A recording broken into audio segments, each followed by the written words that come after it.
Daniele Hart, bom dia, tudo bem contigo? Bom dia, Fernando, bom dia, Martini, bom dia, meninos aqui, bom dia, ouvintes, que bom estar com vocês novamente. Igualmente. Gente, hoje eu venho trazer um assunto, eu quero... não é nem requentar, porque aconteceu no domingo, né? Ué. Eu não preciso falar muito, mas assim, eu quero trazer uma outra perspectiva em relação ao que a gente viveu neste domingo, né? Toda aquela tristeza, milhões de brasileiros tristes, talvez milhões de outras pessoas do mundo felizes também, né? Com a oportunidade de outros países chegarem à final. Mas, enfim... a minha reflexão hoje, o que a derrota da seleção brasileira pode nos falar, nos fazer aprender sobre felicidade, né? Vamos lá. Sim, nós tivemos tristeza e eu acho que o primeiro aspecto importante é a gente sempre reconhecer a emoção que a gente sentiu. Eu fiquei com raiva. Muito bem. Pela falta de vontade. Muito bem. Então, o que aconteceu naquele momento, né, Martini?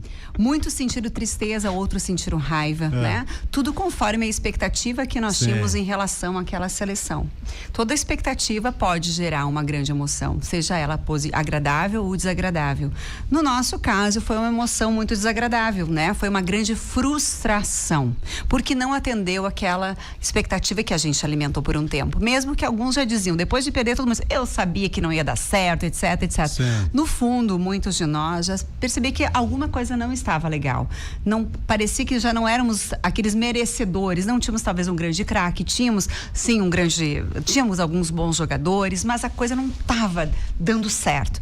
Bom, eu não vim aqui falar de futebol, porque eu sou aquela que assiste futebol só nos relances, pego os melhores momentos, mas eu quero trazer o futebol para a nossa vida, né? O grande aprendizado, porque ali há muitas questões de comportamento humano. E sim, quando acontece esse momento de dor, o que a gente costuma fazer? Encontrar culpados. E a gente busca eliminar a dor a todo momento. Essa é a mensagem que o nosso cérebro nos faz, né, nos impulsiona a fazer. No entanto, quando a gente pensa, a gente precisa começar a avaliar esse nosso comportamento, porque se a gente fizer tudo que o cérebro diz num primeiro momento, nós vamos virar animais.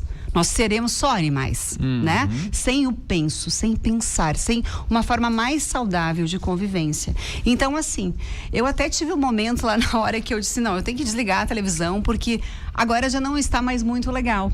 Porque a gente passou de comentários de tática, daquilo que não foi bom, para uma desqualificação humana. Sim. Quando a gente está muito triste, a gente procura esse culpado e dizer que as coisas não deram certo, que o Brasil não tem o jeito. Aquele goleiro, braço curto. Isso, e aí a gente começa de uma desqualificação que não traz nada de bom para nós, né? Mas agora, voltando um pouquinho a essa questão de sentir a tristeza, para enfrentar um momento, a gente precisa sentir a emoção. E a gente só desenvolve uma vida melhor quando a gente tem a tal da resiliência, essa capacidade de adaptação. Então, numa situação, desafio como foi essa do Brasil, em que a gente se frustrou, que a gente sentiu as emoções mais desagradáveis, o que ela nos traz? A capacidade de desenvolver a musculatura da resiliência. Eu entender que a vida nem sempre, essa imprevisibilidade da vida é incrível para a gente ter essa malemolência, de a gente conseguir nos adaptar. Olha o clima, hoje está 3 graus, 4 de manhã. Há 10 dias, talvez a gente esteja vivendo com um clima bem baixo. Sim. O que acontece? A gente já está mais acostumado. Nosso corpo vai se adaptando. Por quê? A gente está desenvolvendo uma resiliência natural. Assim, para comportamentos também é importante a gente perceber que a gente vai tendo mais resiliência. Não é que a gente vai acabar acatando, a gente vai se acostumar, mas a gente tem que pensar sobre essa situação, por exemplo, do Brasil, né? Nós sim, naquele momento, muitas crianças, a criança é sábia nesse aspecto, porque ela não encontrou ainda a manha do mundo, né? A criança chora. A lágrima emocional, ela é muito diferente da lágrima que lubrifica. Olha a inteligência do nosso corpo. A lágrima emocional, ela inclusive é mais densa e ela tem inclusive elementos de uma composição química própria. Os neurocientistas, quando estudaram a lágrima emocional, eles identificaram que, inclusive, elementos de estresse. A gente eliminou um pouquinho de cortisol e outros elementos porque a gente estava transbordando. Então, a lágrima é fundamental. Meninos que aprenderam que não pode chorar, revejam essa questão. É necessário que a gente chore. E talvez a gente tenha vergonha, mas vai para o banheiro, vai para algum lugar e transborde. É fundamental. Na raiva, e na tristeza é um comportamento biológico natural que a gente transborde, porque ela vai fazer uma regulação emocional. E tem um segundo aspecto incrível da raiva, que também da lágrima, que foi identificado, que inclusive ela é mais densa, porque é identificado alguma proteína.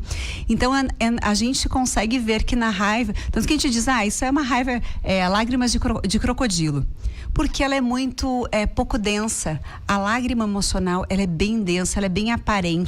A gente vê aquele caminho da lágrima.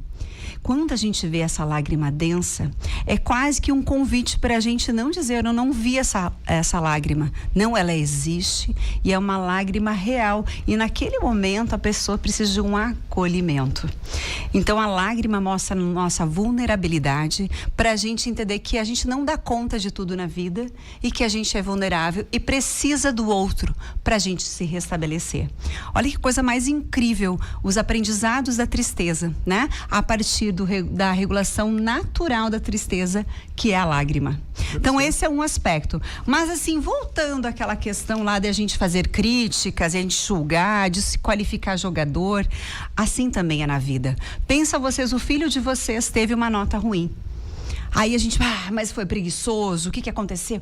A gente desqualifica muitas vezes todo um processo de construção em razão de um resultado. Na psicologia isso se chama viés do resultado.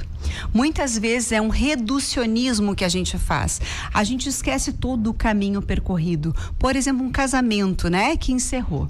Houve uma separação. Não deu certo. Como assim não deu certo? Ele findou. Assim como uma empresa, o empreendedor trabalhou 8 anos numa empresa e ele encerrou as atividades. Aí ele fracassou. Como assim ele fracassou?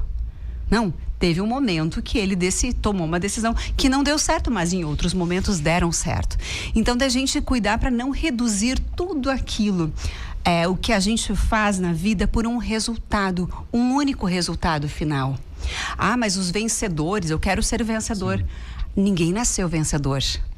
A grande capacidade de um vencedor é essa musculatura de resiliência, a gente conseguir usar a tristeza para a gente fazer uma reflexão, não culpar o outro pelas minhas atitudes que não deram certo, né? E eu conseguir fazer uma reflexão profunda para ver que estratégia nova eu vou fazer para chegar no resultado. Mas se eu não chegar no resultado, eu não sou um fracasso. Eu sou um tentante. Na vida. Mas a vida não é feita de tentantes. Não, a vida é feita de caminhos. Por vezes a gente chega no resultado e outras vezes a gente não chega no resultado.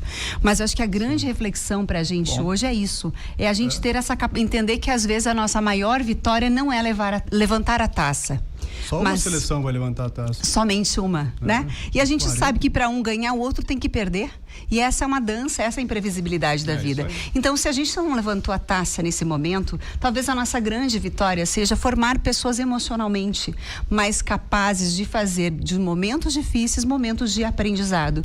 É só quando a gente tem desafios que a gente consegue ser pessoas melhores. E que sai a gente conseguir viver uma vida boa, com felicidade, com paz e com tranquilidade. Mas entendendo que o erro faz parte desse processo de evolução. Muito bom, aprendi que tem 2 tipos de lágrimas, Adinho. Tu já sabia? E eu não vou passar raiva mais depois. Não. Agora tem que chorar, meninos. Chorem. Chorar, nós vamos sair daqui, abraçar e não chorar, Martim? Não. De emoção, de felicidade, de alegria, porque estamos há 20 e poucos anos juntos. Agora já passou, né? Passou lágrima mais... boa também, né? Sim, me refiro a lágrima boa. de gratidão. E aí eu vou olhar pra tua lágrima, se ela é mais densa, se ela vai mais rápido. Não é de crocodilo. Ainda bem. Olha, esse pessoal aprende rápido, hein? Sim, vocês viram? Sim. Não, são os bons alunos. Vocês viram o Messi, né? Olha a dor dele, possivelmente lágrimas que eram de culpa, porque, poxa, um grande craque perdeu 2 pênaltis, né? Isso mostra pra gente que tudo acontece. Sim. E olha aquele transbordo dele de ontem, foi lindo de ver, né? Ele conseguiu se permitir tirar toda aquela tristeza, a culpa, aquelas emoções que estavam habitando ali dentro dele, né? Maravilha. Então tá, gente, bom dia. Beijo, querida. 9h39, na sequência, nós vamos seguir nessa toada de qualidade de vida.